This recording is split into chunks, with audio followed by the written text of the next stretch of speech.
gonna do it. My name is Trevor Owens. I'm the founder of Lean Startup Machine. We're here at Co-Loft in Santa Monica. It's a 3-day workshop on Lean Startup methodologies. We take a bunch of entrepreneurs, get them together, and really dip them in a lean deep fryer. We really grind their brain to understand how to build a company, the fastest way to do it, how to really understand what your customers' needs are. Most startups go wrong because they build stuff that nobody wants.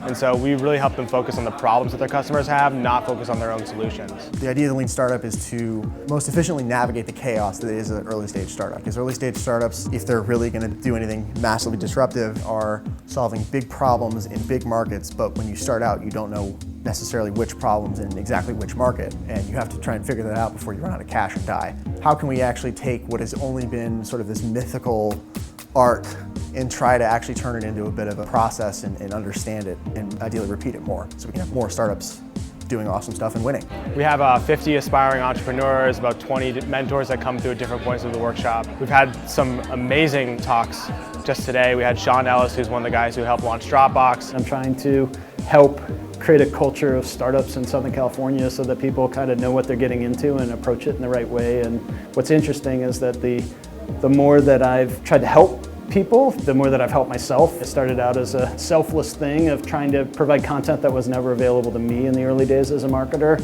but it rolled into a lot of value to the point where I was able to raise $5.5 million on an idea with no engineers on my team to start the company that I have now. As an entrepreneur, I struggled to really do the right things in the beginning, and I saw a lot of people making the same mistakes that I made. And when I held the first Lean Startup Machine, I was just interested to develop my own abilities as an entrepreneur. I saw the light bulb going off in everyone else's head. You're seeing serious disruption here, led by people like Eric Ries and Steve Blank. It's so easy to start a startup or start a company right now, and you're probably better off doing some sort of experiential-based learning. So instead of writing a 40-page business plan over the course of a quarter, why not start a company and see if you can actually get something going?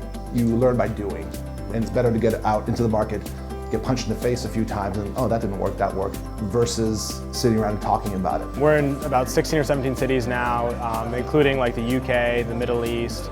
We're expanding to South America and Asia this year as well. We've gone from like one person lonely working on it by himself to now a team of almost 25 people working both part-time and full-time.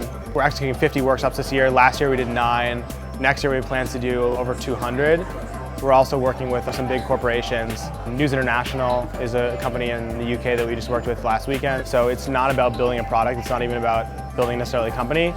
It's really about who you are as an entrepreneur and being able to have the ability to vet any idea you have in the future for the rest of your career. A lot of people look at the math of startups and they say most startups fail.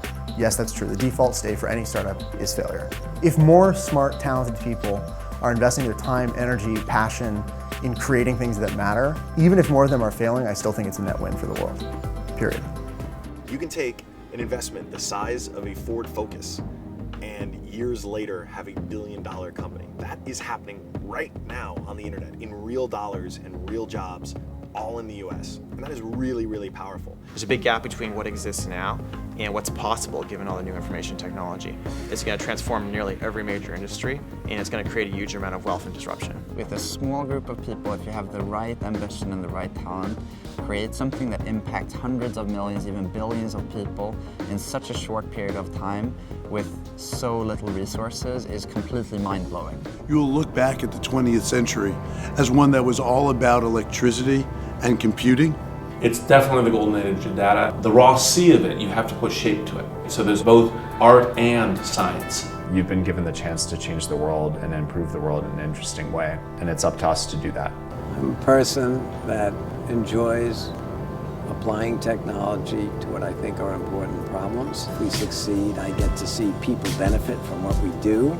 It's not just a revolution of technology, it's a revolution of ideas and attitudes. The revolution is happening, news is breaking, and people in their daily lives are on the front line of that news breaking. And so to be a Twitter user is to be a journalist on the front line.